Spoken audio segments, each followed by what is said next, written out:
Okay. Uh, Bismillah ar-Rahman ar-Rahim, and welcome back, guys, to the Sufi Path of Knowledge class. And this is the third chapter. We've now reached quite remarkably. I'm fairly impressed that we somehow got this far. You know, Someone's been making du'as to get to the end of this book, and but anyways, um, good job to all of you. So in the previous chapter, we talked about the divine names. It's kind of like the proper first chapter of the book. And so now we get into the realities of conflicts between divine names because of their contrary properties, right? That's the next natural thing to look into um, after looking at the divine names. It would be to look at their conflicting properties. So I'm just going to start from here. So the chapter title is The Divine Roots of Hierarchy and Conflict, uh, which is such an interesting way of looking at it. Because if you look at the issue of like, where does conflict, and yeah, so where does conflict come from in the cosmos, right? The source and roots of conflict is none other than the divine names themselves. Like it has a divine root. And there's more to say about that in minutes, inshallah. So this is what Shidduch says. Several times in the previous chapter, the term level, martaba, was employed without explanation. In the last quotation, we learned that the highest divine level becomes manifest within perfect man, and that it consists of independence from all things. Right, yes. For present purposes, a single point needs to be clarified in some detail. The nature of the divine levels, of which independence is the highest, independence itself will be discussed in the next chapter. Um, because then you're independent from all the constraints that are placed upon you in creation.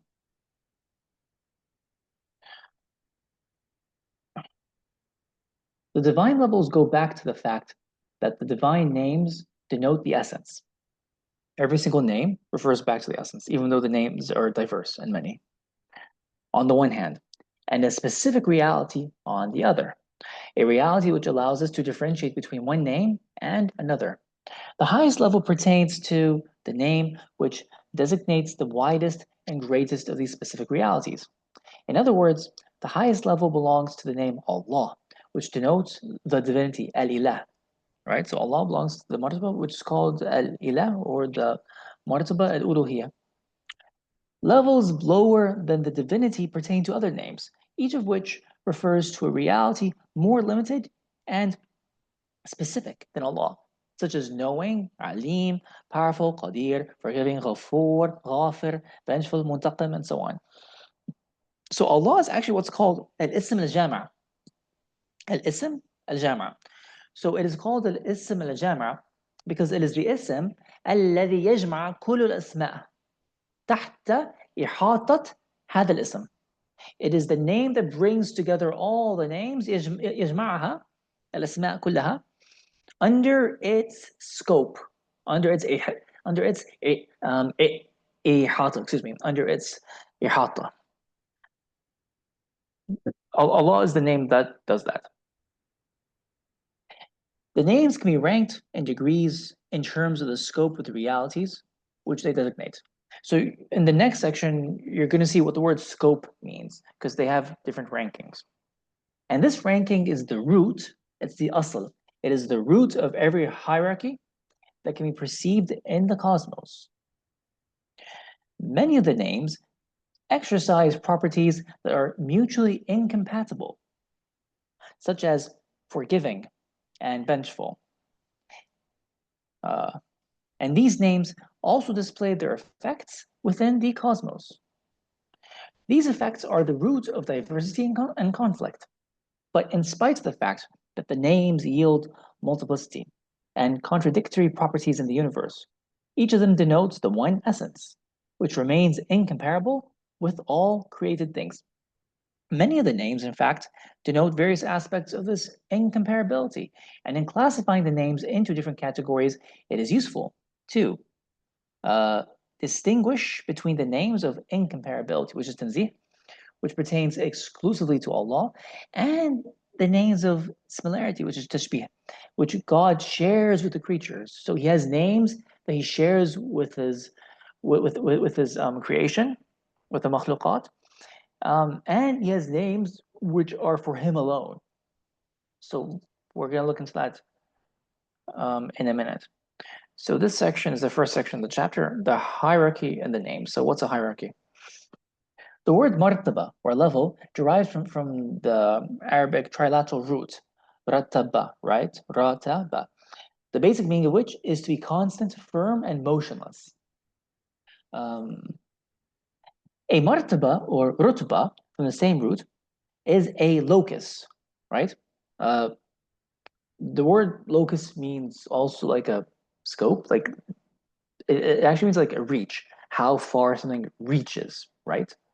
Um, so like for example, let's say, let's think of a name like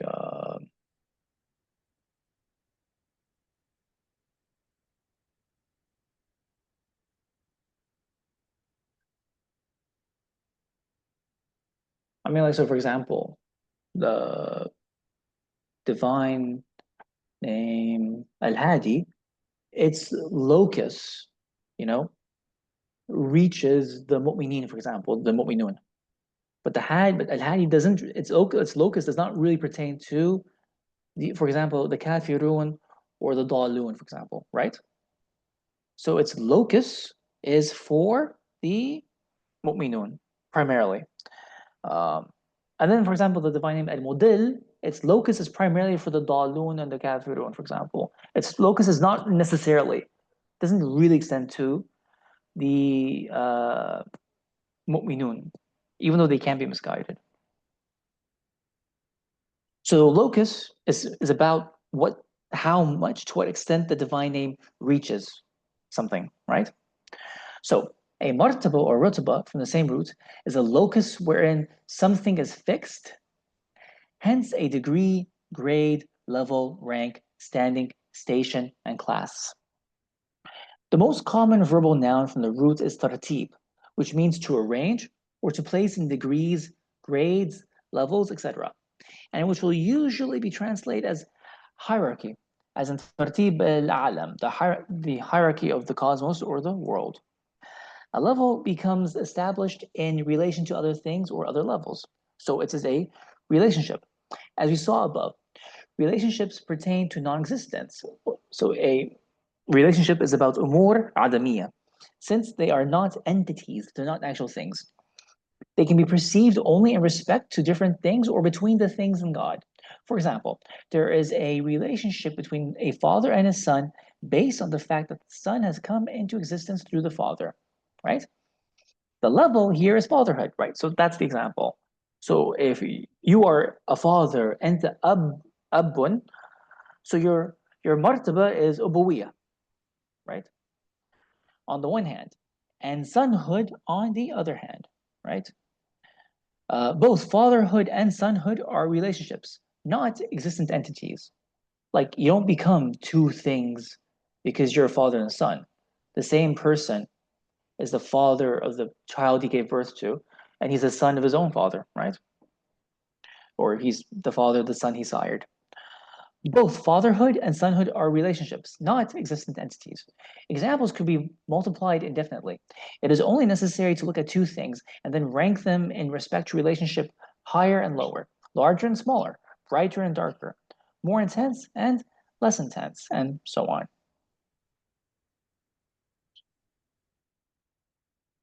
Okay. So let me check the chat box. Yeah, you'll find the PDF and the WhatsApp group, and inshallah, see you should be here. And by the way, nice to see you. Um, so relationships. So now, again, so this is Ibn Arabi speaking from the Futuhat, inshallah.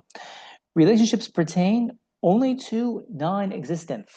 This is self-evident in the properties of levels, as for example, the level of a sovereign, a king, and the level of a subject among human beings. The sovereign rules over the subject according to what is demanded by the level of sovereignty. But sovereignty has no identified existence. So, like kingship, being a king, has no wujud aini. Like the king, so the king is an ain, but but kingship, the so the so the malik has an ain, but the mulkiya, his mulk, the mulk or the mulkiya has no wujud aini. So the ruling property, the hukm belongs to the levels. You see?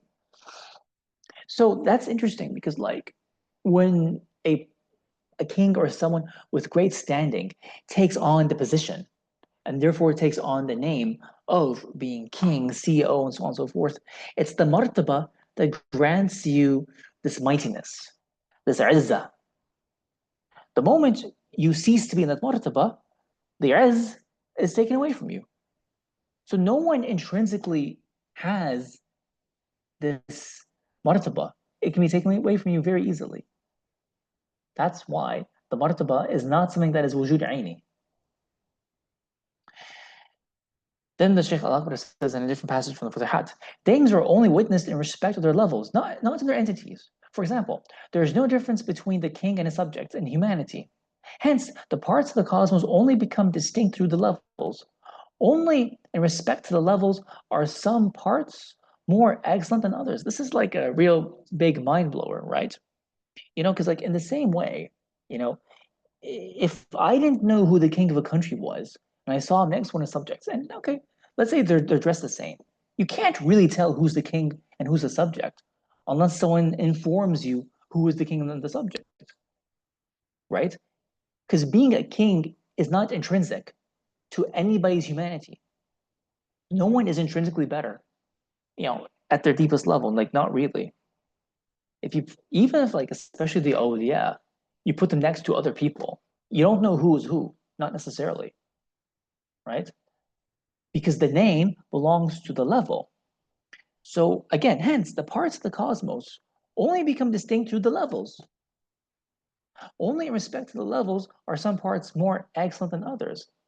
So he who knows that excellence, sharaf, pertains to the levels, not to his own entity, will never deceive himself into thinking that he is more excellent than anyone else, though he may say that one level is more excellent than another level. This is the station of the intelligent, the Gnostics. The Messenger of Allah said a great deal in respect to this station, concerning himself in order to teach us. For example, God says to him in the Quran, قُلْ, say, أَنَا بَشَرٌ مِثْلُكُمْ, I am but a mortal like you. Hence, he did not see himself superior to us. Then he mentioned the level for he said, to me it has been revealed, أوحى إلي. Everyone knows this example, I hope, right? It's from Surah Al-Kahf, right? He says, قُلْ أَنَا بَشَرٌ مِثْلُكُمْ. So that means like don't make me into a god, because I'm not different from you. I'm human and you're human, right? أوحى إلي. So this is what Imam Busayri says, which is very appropriate for the Mawlid. Imam Busayri, he says in the Burda, right? That I think it's in the Burda, if I'm not mistaken. Someone please correct me if I'm wrong. He says that Rasulullah is like a stone amongst other stones, but from some stones you get rubies and diamonds. Is the ruby and the diamond like a pebble? A'udhu billah. That's the comparison. So ana bashrun mithlukum. But Oha ilay means he's the ruby and we're the pebbles.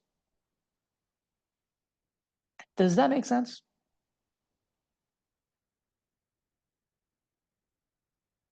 MashaAllah, and I wouldn't be surprised if Maulana Rumi uses the same example as well, yes. So Ibn Arabi finds a clear reference to the divine root of the cosmic levels in the name uplifter of degrees, Rafi'a al-Darajat. In discussing its properties, he says that its attentiveness, tawajjuh, that is the manner in which it exercises its properties and displays its effects, is limited to the designation, ta'een, of the levels, not bringing them into existence. For the levels are relationships. They do not become qualified by existence since they have no entities. Moreover, you should know that every divine name has a level not possessed by any other. And every form, every surah in the cosmos has a level not possessed by any other. So the levels are infinite, and they are the degrees, the darajat. Some degrees have been uplifted, right? That's from the word rafa, like the divine name Rafi' al-darajat. Some degrees have been uplifted, and some have been uplifted even more, whether they are divine or engendered. For the that means made in existence, like from mukawwan. So some are divine and some are engendered. For the engendered levels are in fact divine. So there is no level that is not uplifted, and ranking in degrees is found in the uplifting and the rafa, which is really nice. So it's a very beautiful way of stating it because you don't say, this level is low because of the divine name, Rafi' al Darajat. So the adab is to say that all of the degrees are are what? Are lifted, are uplifted. But obviously, with regard to relativity, some are higher than others. We say one is high and another one is even higher. You should also know that were there no forms, no entity would become distinguished from any other. And were there no levels, the measures, maqadir, of things could not be known, and no form could take up residence in its way station, manzila. Aisha, the wife of the Prophet ﷺ, alluded to that way station with her words, God has placed the people in their way stations. Because my manzila is not the same as your manzila. Each person has their own manzila. Especially in Jannah, when the people go to what's called the kathib, kathib al-ru'ya, the kathib al-abyad. Each person will have their own manzila. The levels make known that which is ranked higher, al-fadl, and that over which it is ranked, al-mafdul. The levels distinguish, so there's tamiz.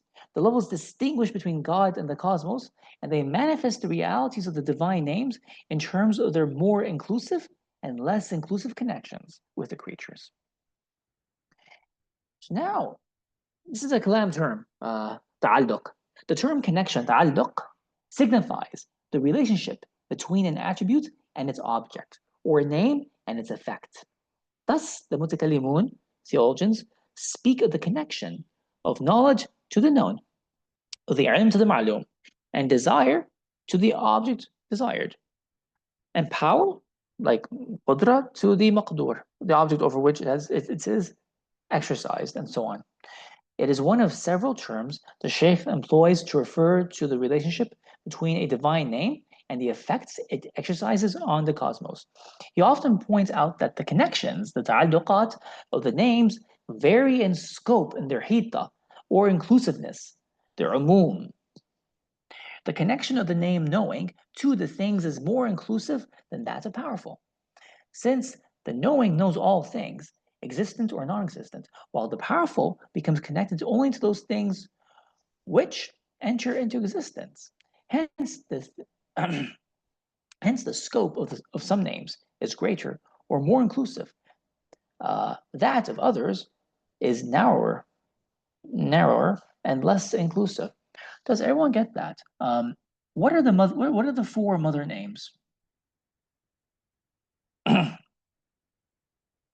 The four mother names that are the primary names for bringing the things into existence, The right? comes high. Al-Hayy, yes, and then after Al-Hayy it's Alim, and after Alim it's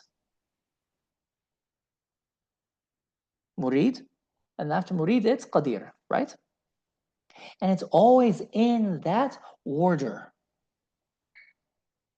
because they are logically a priori to one another. It must be that way.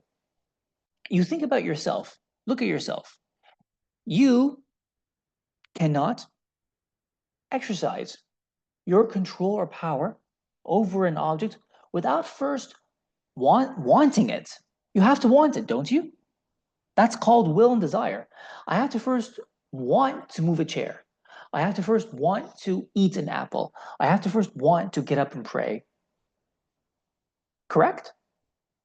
And before having your will and the power to act upon the will, you have to know it, don't you?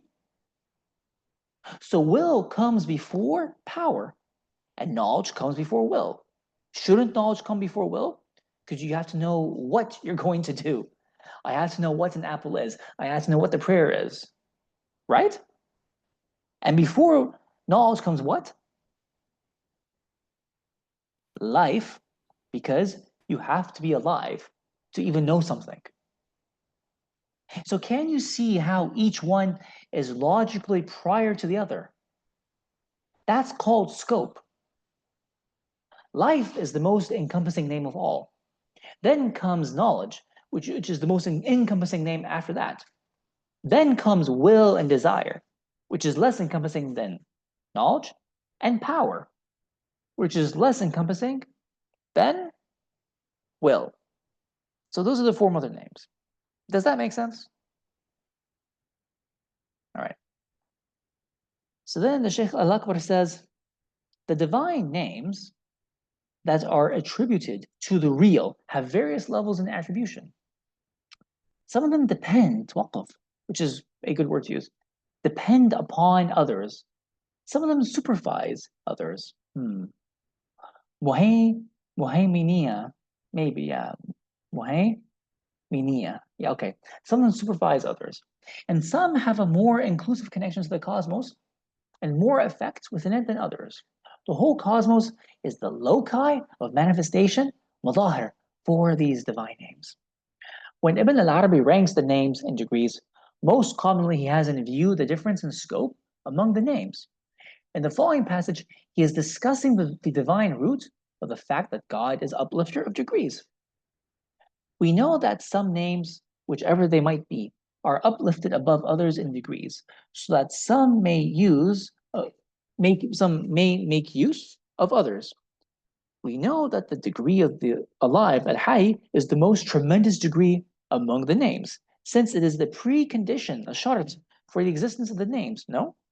We also know that the knowledge of knowing, al-alim, or I guess here it's al-alam, is more inclusive in connection and more tremendous, encompass ihata, than the powerful al-qadir or al-qadir, and the desiring al-murid, since names like these have less inclusive connections than the knowing. They are gatekeepers, the sadhana for the knowing. It's the same word you've seen in Fashith, by the way. The sadhana, the gatekeepers. There is a similar situation to be seen in the fact that the degrees of the hearing, al-Samir, and the seeing, al-Basir, the thankful, al-Shakur, and the rest of the names, including the Clement, al-Ra'uf, the compassionate, al-Rahim, and the other names are less inclusive in connection. Because, like, you could say that, like, Allah subhanahu wa ta'ala shows rahmah to some objects in creation and not necessarily others, right? Although, really, that's from a certain perspective. But he also said, "Well, rahmati wasi'at kulli shay." So actually, his name, the Ar-Rahman, actually encompasses everything. To be quite frank, but from another perspective, the fact that you exercise rahmah over certain objects but not others, it means it's less inclusive than hay, for example.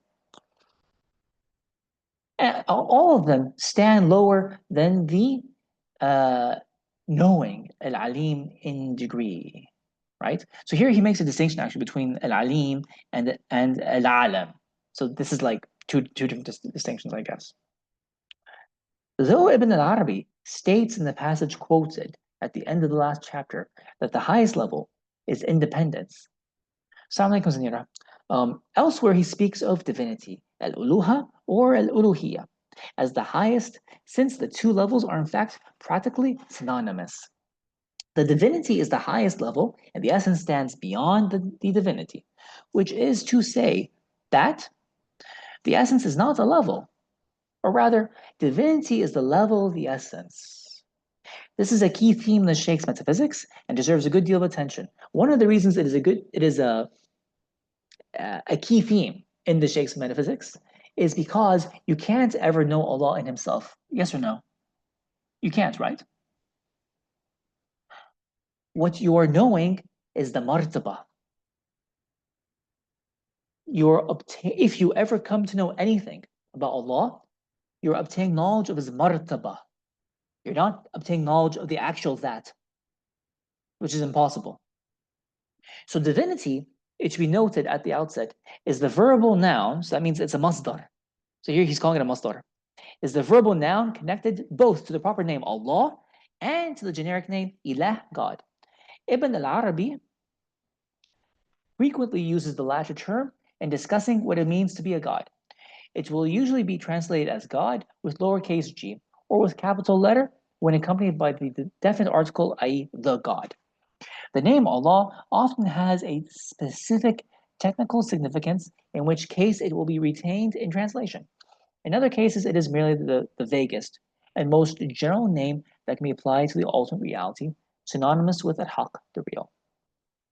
The latter name is sometimes employed to contrast with the term al-khalq, creation or the creatures, and sometimes it is used as the most general of divine names to avoid mentioning a specific relationship. Thus, Ibn al-Arabi commonly uses al-haq in a sentence like, the real can be viewed in respect of the essence or in respect of the name Allah. As stated earlier, the terms essence and divinity are applied to the same reality, but from different points of view. In respect of the essence, nothing positive can be said about God. Attributes must be negated from him, but in respect of the divinity, the martaba, all names can be ascribed to him.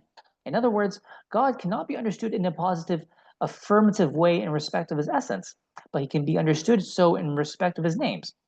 In the same way, levels, which like names are relationships, can only be discerned in respect of the divinity, not in respect of the essence. So the essence itself is not a level, and the first level that can be discerned in all that exists is God as divinity. Hence, Ibn Arabi often talks about the essence and the level as contrasting points of view in respect to the real. In respect of his essence, Allah is independent of the worlds, so we speak about him only inasmuch as he is a God. Hence, we speak about the level, not about the entity. In the same way, we talk about the king, the sovereign, in respect to the fact that he's a sovereign, not the fact that he's a human being. You see? Like you talk about king this and king that. You're talking about the level. You're rarely talking about the actual person himself. Like, like what does he eat when he gets up to, 2 a.m. in the morning and goes to the fridge? What does he have for his midnight snack? Like, I don't know. You don't know anything about that human being. You know what he does in his political office in relation to the people, because what you know is the king. You don't know the person himself. There is no profit in speaking except about the realities of the levels, since it is through them that ranking and degrees is understood among the entities.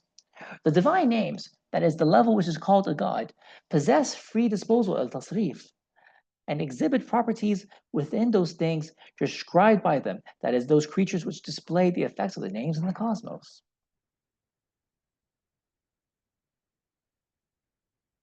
MashaAllah, yeah. The names do not become intelligible unless relationships become intelligible. And relationships do not become intelligible unless the loci manifestation, al-madahir, known as the cosmos, becomes intelligible.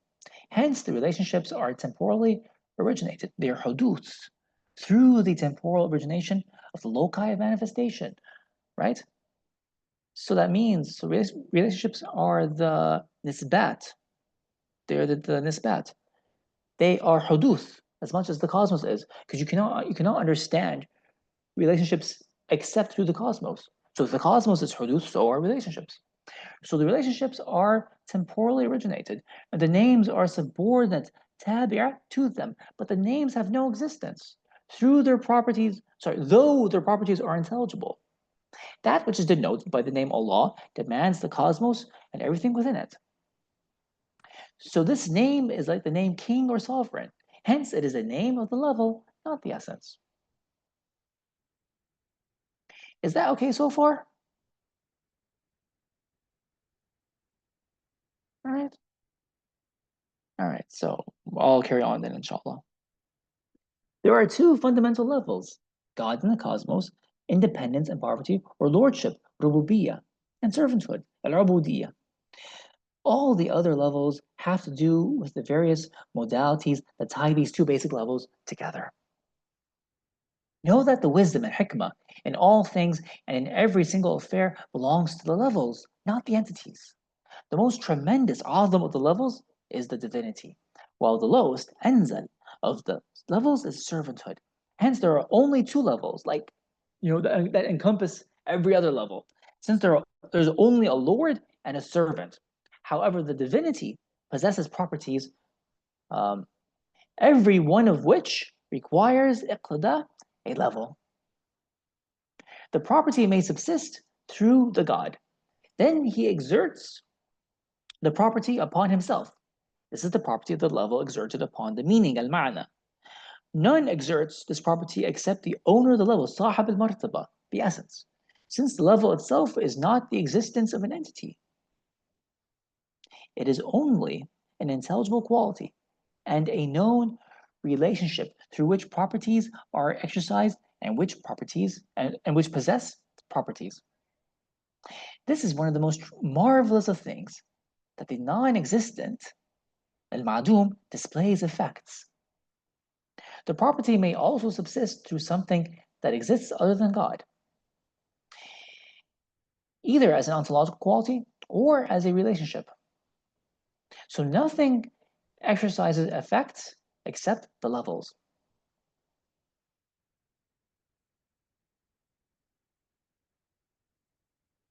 Let me read that again. The property may also subsist through something that exists other than God, either as an ontological quality or as a relationship. So nothing exercises effects except the levels. Okay. In the same way, servitude, ubuda, has properties, each of which has a level. The property may subsist through the servant self, so that nothing exercises properties upon him except himself. Then he is like the deputy of the level, which has made this property incumbent upon him, or he exercises the property upon his like, mithl, or upon some other, غير. For the servant, there is nothing but the like or the other, because everything else, every other human being is also a servant, and by extension, every other makhluk, if it's huduth, right, in the cosmos, is a servant. In the case of God, there is nothing but the other, not the like, since he has no likeness, correct? As for the properties that return to him because of the properties of the level, these are the necessity of his being through his essence, which I guess is wajib al-wujud bidatihi, right? He is wajib al-wujud bidatihi. The judgment that he is independent of the cosmos, his obligating himself to help the faithful through mercy, and all the attributes of majesty, nurut al-jalal, required by the profession of incomparability, tanzih, and the negation of likeness, nafi al-mumathala. Yes. So these are the properties of the levels of divinity, right? And I'm sure there's obviously many more. As for the properties which are required in their essences by his demanding the other, طلب الغير, these are things like all the attributes of creatures.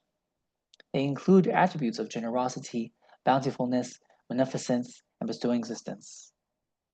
Karam, ifdal, jud, and ijad. So there must be concrete answers to the questions toward whom and upon whom. So there must be the other, right? If there's a Rab, there must be a Marbub. And only the servant is the other. There is no effect demanded by the servant unless it has a necessary root in God. There is no effect demanded by the servant unless it has a necessary root in God. So it is made necessary by the level. There is no escape from this. God also possesses exclusive properties from this level that are not sought by the creatures, as was explained. Because the servant is a servant, his level demands certain properties that only subsist through the servant by his being specifically a servant. They pervade every servant. They pervade every servant by his very essence. As for the fact that the level of the servant exercises effects upon his master, this is because the master attends to the best interests, he attends to the masalih of his servant, so that the property of masterhood will remain with him. A person who does not attend to the best interests of a servant has been dismissed from the level, for the levels possess the property of appointing tawliya and dismissing azl in their essence, not extraneously, no matter who may possess them. So if you do not do the martaba justice, and you do not do justice to the martaba, right? If you do not do justice to the martaba, you will be dismissed from the martaba. And obviously, it's impossible for God to not do justice to his martaba, so he will never leave his martaba, right? Which is impossible. It's even unthinkable. Do you not see that the level of him who has no place, he has no makan, required him to create a heaven to make into a throne and arsh? Then he mentioned that he sat upon it, right? Rahman ala arsh istawa, ala arsh istawa, so that people could supplicate him and seek their needs from him. So that's interesting because that's the real reason for creating a heaven and an arsh. God has no need of a makan. But at the same time, how are people going to make du'as and pray if there's no heaven and there's no arsh? So it's for us. He made it. So the istiwa al arsh is for us. It's not for him. He has no need for it. Otherwise, the servant would remain bewildered, not knowing where to turn, since God created the servant possessing directions. So the real attributed to himself aboveness, fawqiyya, in terms of heaven and the throne, and the fact that he encompasses all directions. It is shara. So this is a very important point. So unlike certain other people from amongst our brethren and brothers in our religion, unlike them, uh, we practice, I would assume we practice the Ash'ari Aqidah and the Maturidi one, right? In which we say that Allah has no directions, correct? He's not in any place. Well, billah, to say otherwise. But it is lawful. It's shara to point your finger up. Why is it shara?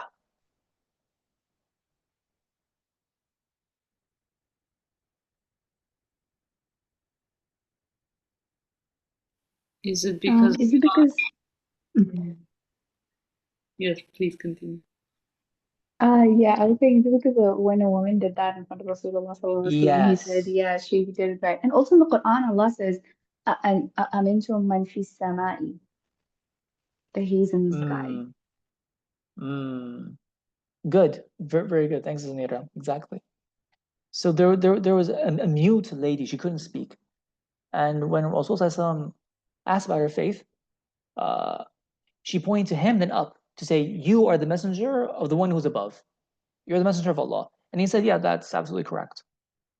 So it's completely shara to point up, even though he's not up, like literally, right? So so the real attributed to himself aboveness in terms of heaven and the throne and the fact that he encompasses all directions. He did this through his words, wherever you turn, there's the face of God, right?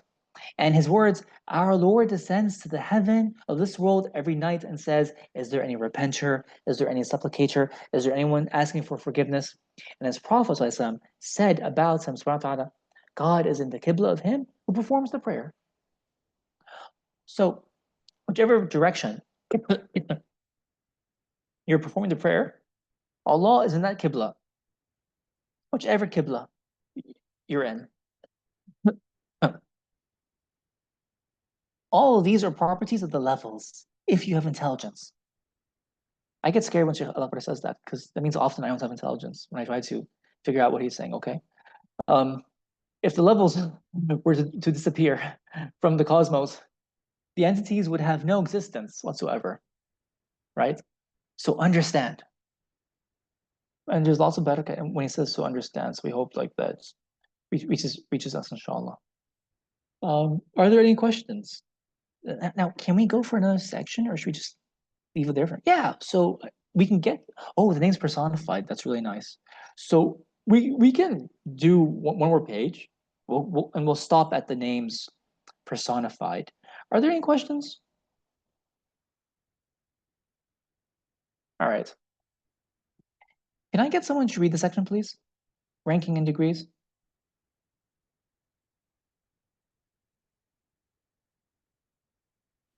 I can try. Thank you. Thank you, Ravina. Go ahead. Thank you. Ranking in degrees. As already remarked, the Shaykh al-Akbar often refers to hierarchy, whether in the divine names or in the cosmos, by the term tafaddul. The word derives from the root FDL, the basic meaning of which is to exceed, and by extension to excel and surpass. The Shaykh's use of the term is based upon several Quranic verses in which God is said to have made certain things surpass other things or be more excellent than other things. God's ranking of the things in degrees, by making some of them more excellent than others, establishes a hierarchical order throughout the cosmos. This ranking, and therefore all other order in the universe, goes back to the names, as does all knowledge, which is basically the discernment of order and relationships among things. God sent down the cosmos in keeping with the levels so that they might be fully inhabited, ta'mir. If there were no ranking in degrees in the cosmos, some of the levels would remain inoperative, mu'attal, and uninhabited. But there is nothing in existence inoperative. On the contrary, all of it is fully inhabited. Every level must have inhabitants whose properties will be in keeping with the level. Hence, he made some parts of the cosmos more excellent than others. The root of this in the divine things, al-ilahiyat, is the divine names. How can the compass, ihata, of knowing compare with that of desiring and powerful? For knowing is distinguished from desiring, and desiring from powerful, by the level of that to which connection is established. Knowing has the most inclusive compass, so it is greater and more excellent than desiring and powerful through something which neither of them possesses in respect of being desiring and powerful. For he knows himself, but he is not described as having power over himself, nor as desiring his own existence. Part of the reality of desire is that it only becomes connected to that which is non-existent, but God exists.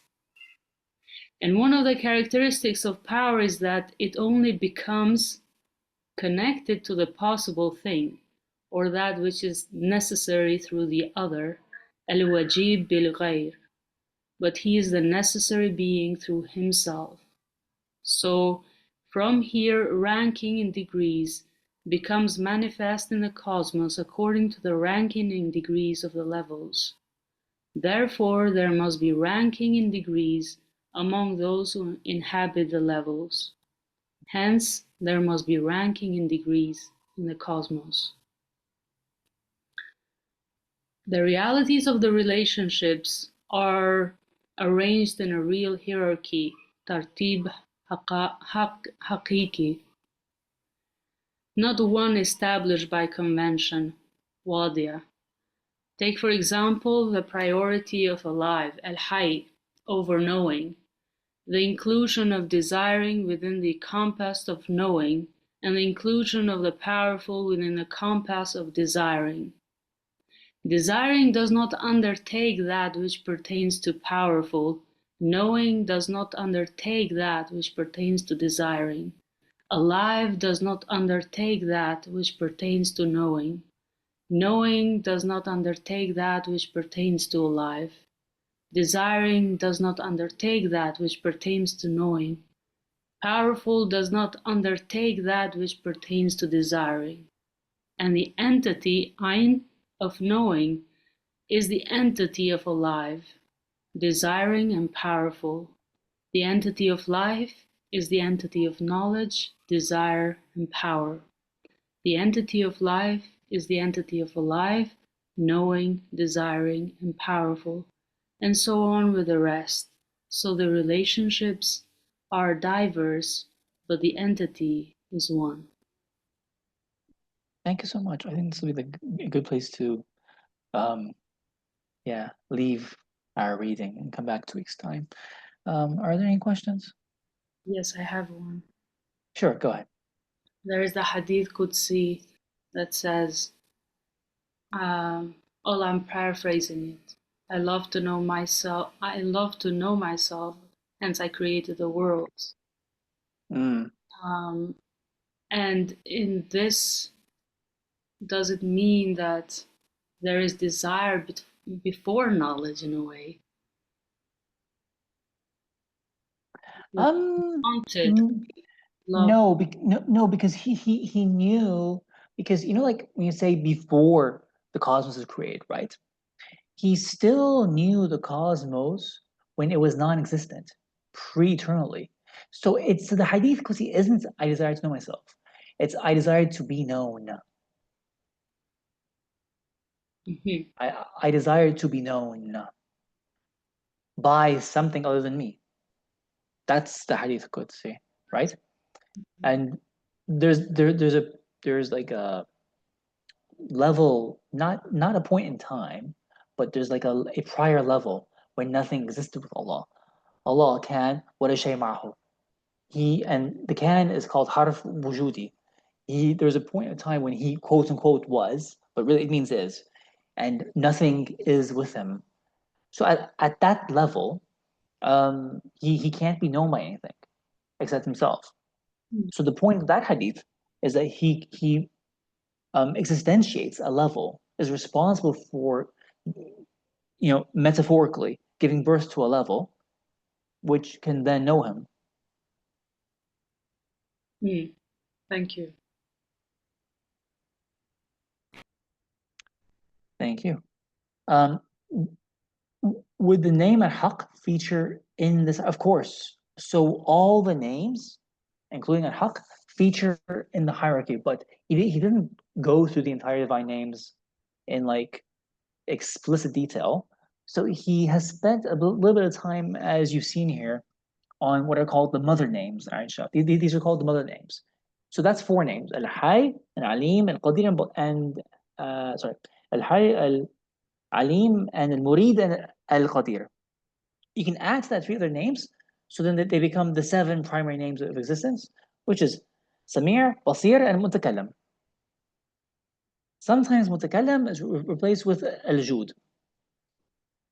So you got the 4 mother names or the 7 primary names that are responsible for the whole of existence. And the other names all have rankings. So Haq is in there somewhere, but where, I don't know. Thank you. You're welcome. Yes, Arvina, go ahead. I recalled a story, which again I'm paraphrasing, and it's a conversation between a Sufi and someone else. And the question is, what is the greatest name? And then the Sufi says, tell me of a name that is not great, or the greatest, or something like that. Maybe you know it better than me. How would you fit this story into what we discussed until now? That's an excellent question. Just give me 1 second.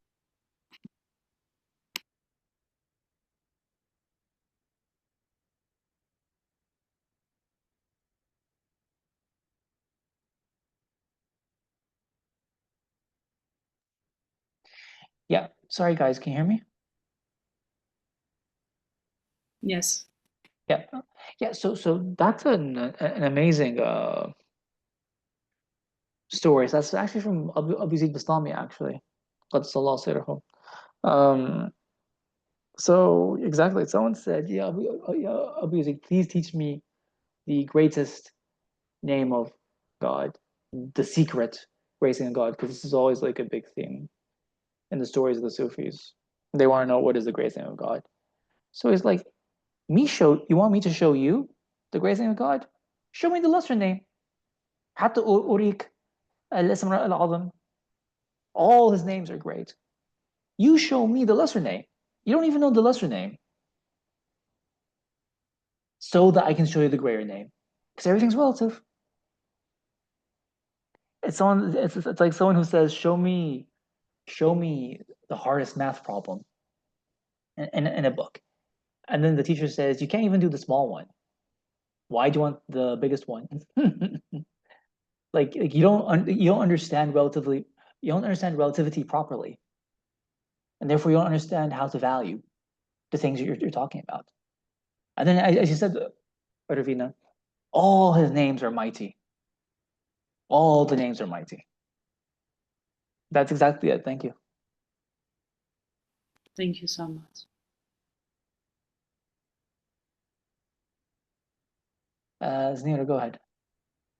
Assalamu Fine. Yeah, I was also wondering about like al-Haq because I think including the Sheikh al-Akbar, quite a few Sufis just refer to Allah like that. That's like his proper name. They'll just say like Waqal al-Haq. Yes. And then I think in case of what was his name? Um uh you know his name, the guy that has like he has a lot of visions of and but he says of Haq, I saw the Haq as a young man, or I saw the Haq as this. I think it starts. Um, I think it's some Farsi name. I'm forgetting, but you know who I'm talking about, ورزبيهان باقلي. right? Him. So yeah. So I was wondering if why is that like the name for them? Is that I'm assuming it's probably one of the Asma, yeah, one of the Ismail Azam for them. And then the other thing is, you know what we were just speaking about. Um, if like the Ismail Azam for a specific person can be different, right? Depending on what they're going through. So for example, if I'm dying and I don't have like a way to breathe, then for me to call on Ya Hayy would probably be, you know, my Ismail Azam in that moment. And when if I'm like ignorant, jahil, or ghafil, and I need knowledge, then Alim would be like my Ismail Azam in that moment. So Yeah. in that sense, any name can be your Ismail Azam in that moment. It also obviously would connect to Daim al Thabit, Oh, depending on like oh, what oh, wiki he is sure. and whatnot. Oh, sure. Yeah. Um, yeah. I mean, if we're going to say any name, you've been to Hadras, right? Ah, yes. Okay. Okay. So in Hadra, there is breathing, a sort of breathing they do, right? A breath that comes out of the mouth. It's like, right? That is an ism ilahi.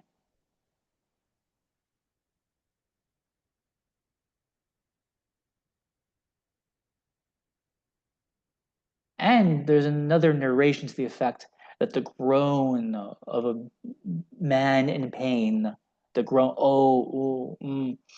the person in pain, that groan is also an ism ilahi.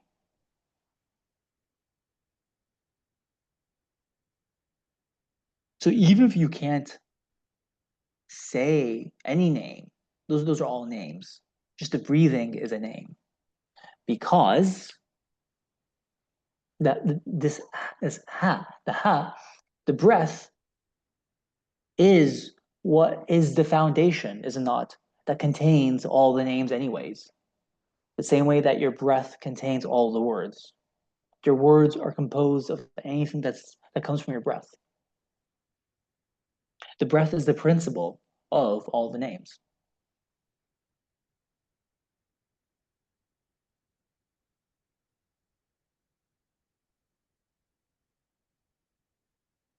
And then the first question you said is Nira. I think that the Sufis love to call upon the name al-Haq because the Sufis are muhaqqiqun.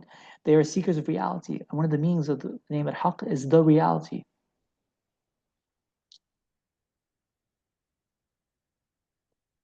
Because they are verifiers. So the verifiers, muhaqqiqun, seek al-Haq. Oh, totally. Like there'll be so many secrets in calligraphy that point to what you're saying, Irvina, for sure. MashaAllah. And then the name Allah itself is so special because you can take away. So there's a story about one of Shaykh al-Akbar's teachers, Abu Ja'far al-Oriani, right? And he was saying, the reason I prefer my dhikr to be Allah instead of La ilaha illallah. Why does he prefer the dhikr of Allah, Allah, Allah, Allah, instead of La ilaha illallah, for example, as a whole sentence?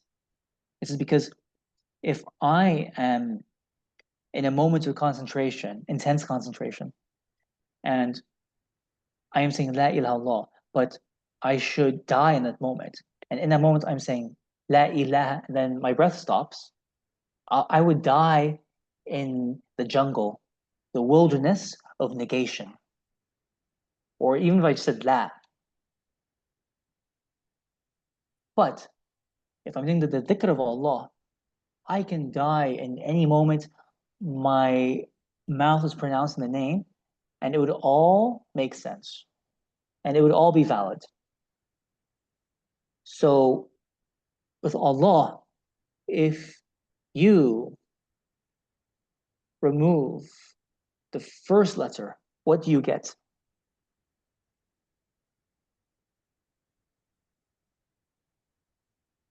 Illah.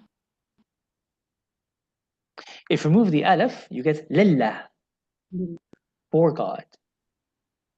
Then if you remove the lam, you get lahu, for him. And if you remove the second lam, you just get the divine sigh, which is one of his names, the divine ha. And you could die at any moment, and those and cut off any of those letters, and that would all be valid.